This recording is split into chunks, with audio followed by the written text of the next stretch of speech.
사랑하는 CTS 시청자 여러분, 안녕하십니까? 예정교회를 섬기고 있는 설동욱 목사입니다. 오늘은 관계가 잘 되는 사람이 형통하다라는 주제로 말씀드리고자 합니다. 사람이 살면서 가장 힘든 일이 있다면 한마디로 관계입니다. 사람과 사람 사이의 관계에서 모든 사람들이 힘들어하고 있습니다. 그래서 호조의 거리라는 말이 생긴 것입니다. 호조는 고슴도치처럼 생겼지만 덩치가 큽니다. 날이 추워지면 서로의 체온을 얻으려고 끌어안다가 상대의 가시에 찔려 상처를 입고 피를 흘리게 됩니다. 그렇습니다. 인간의 사이는 서로의 체온을 느낄 정도로 가깝지만 서로 상처를 입을 만큼 너무 가까우면 안 된다는 것입니다. 가시에 찔려서 상처받지 않으려면 적당한 거리가 필요하다는 것이 호조의 거리입니다. 그래서 사람들은 너무 껴안지는 말라는 것입니다. 그런데 유일하게 아무리 껴안아도 상처를 입히지 않는 분이 계십니다. 그분이 바로 예수님이십니다. 예수님 외에는 어떤 관계든지 어렵고 늘 사람을 힘들게 한다는 것을 알아야 합니다. 현대 사회에서는 관계가 잘 되는 사람이 형통하지만 관계 때문에 힘들어하기도 합니다. 그런데 어리석게도 사람들은 관계에서 실패하면 찾아가는 곳이 점집입니다. 이런 심리는 과거 우리나라 역사에서 찾아볼 수 있습니다. 우리나라는 늘 전쟁을 겪고 가난과 씨름하면서 삶을 고통스럽게 살아왔기 때문에 인생사가 풀리지 않으면 주역이나 사주를 보고 위로를 받았습니다. 이것은 유교 사상이 뿌리를 내리고 있었기 때문입니다. 그런데 성경을 공부하다 보면 그런 것들이 얼마나 부질없고 어리석은 일인지 깨닫게 됩니다. 복의 주체는 하나님이시기 때문입니다. 영국의 작가인 존 버녀는 기독교는 모든 복을 받을 수 있는 축복의 종교다라고 말했습니다.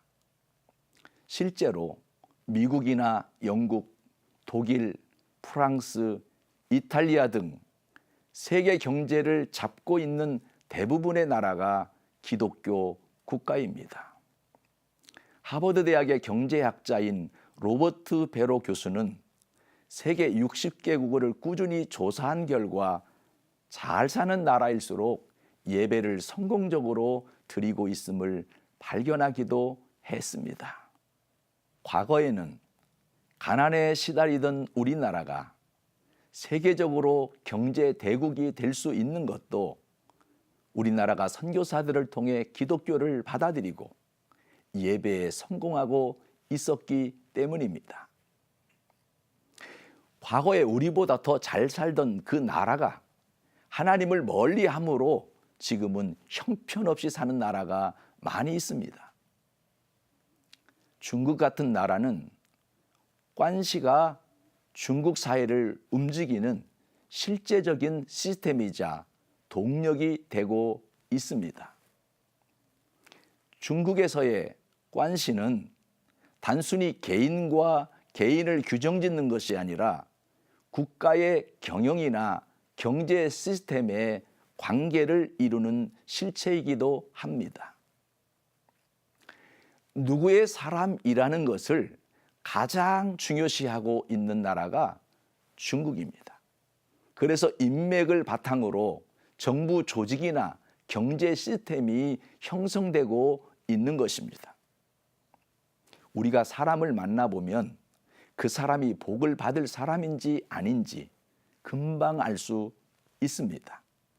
그 사람의 말과 행동에서 나타나기 때문입니다. 성경에도 보면 관계에 대한 말씀이 있는데 먼저 복 있는 사람이 되라는 말씀이 있습니다. 내가 먼저 복 있는 사람이 되어야 합니다. 그리고 복 있는 사람은 악인들의 꾀를 따르지 아니한다고 시편 기자는 말하고 있습니다. 악의 근원은 사탄 마귀입니다. 하나님의 말씀을 거역한 데서 생겨난 것이 악입니다. 그러므로 하나님과의 관계 회복을 최우선으로 점검해 보아야 합니다. 헨리 나우엔의 탕자의 귀향에 보면 관계가 힘들 때는 사랑을 선택하라는 말이 있습니다.